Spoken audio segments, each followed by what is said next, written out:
Hey everybody, hope you're all doing well. It's Friday, I'm wearing black, you know what that means, time for some Hamlet.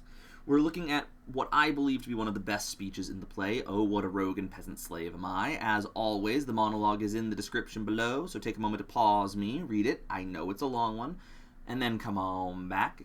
So, the thing that I really enjoy about this monologue is this is really a monologue where Hamlet kind of understands and pushes forward knowing that he hasn't done anything yet.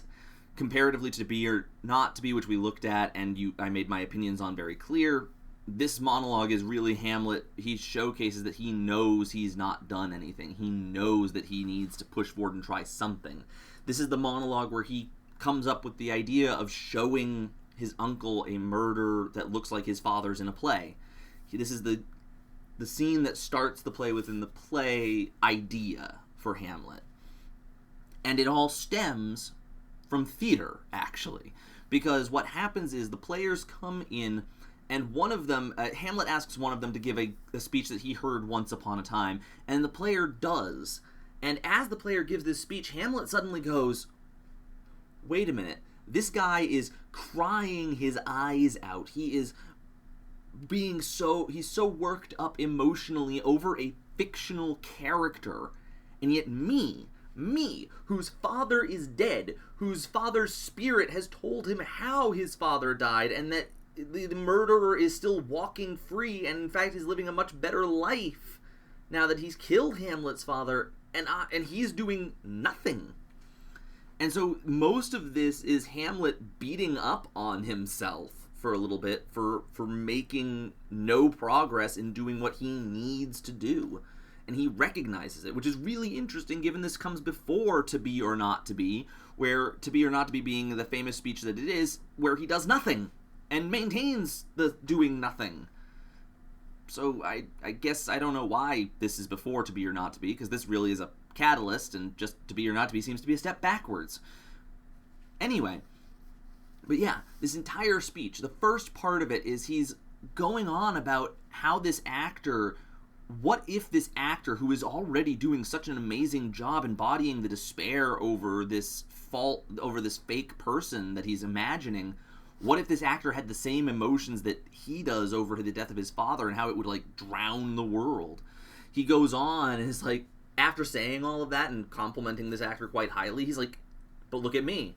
Who am I? I'm just a coward who's not doing what I need to do. Oh my god, I'm just an idiot. And then it moves on, he suddenly realizes, wait, I can use this to my advantage. I can play my father's murder in front of my uncle. And I'll watch him. And if he reacts to it in a negative way, I'll know that this ghost was telling the truth and that this ghost was not the devil. So this is a range of emotions, and I will admit, I cut this monologue quite severely. It starts out as about 2.5, 3 pages long when I put it into Microsoft Word. I've got it down to about 1.5 pages. Because again, there's a lot of stuff in there where Hamlet just goes on for a little while, and it's a kind of a get on with it type of thing. Anyway, so we're going to take a look at this. And again, what we want to focus on is how do you transition from all these different things? And when we transition emotionally, there's a key thing. There needs to be some kind of symbol to the audience, whether that's a pause in the actual speaking, whether that's a change in the direction of your facing, whatever it may be, something must be there to help the audience understand that you have changed thought. And like we've talked about, as an actor, yes, as the actor knows what's going to happen. The character does not. So you have to play this character as if this is happening in real time. So let's take a look.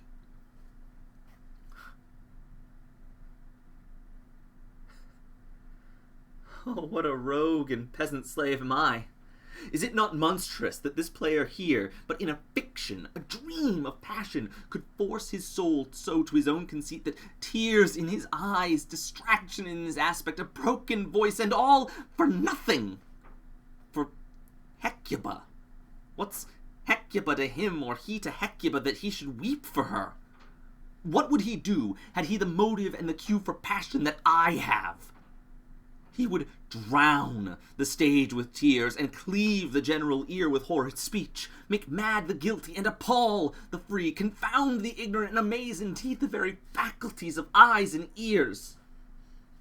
Yet I, a dull and muddy-meddled rascal, peak like John a dreams, and can say nothing, no, not for a king, upon whose property and most dear life a damned defeat was made. Am I a coward?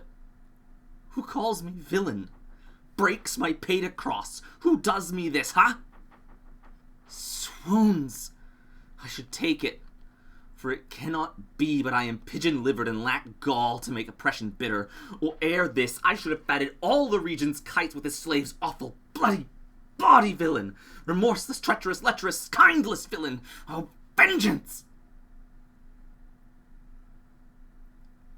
I have heard that guilty creatures sitting at a play have by the very cunning of the scene been struck so to the soul that presently they have proclaimed their malefactions. I'll have these players play something like the murder of my father before mine uncle. I'll observe his looks. I'll tend him to the quick. If he but blench, I know my course.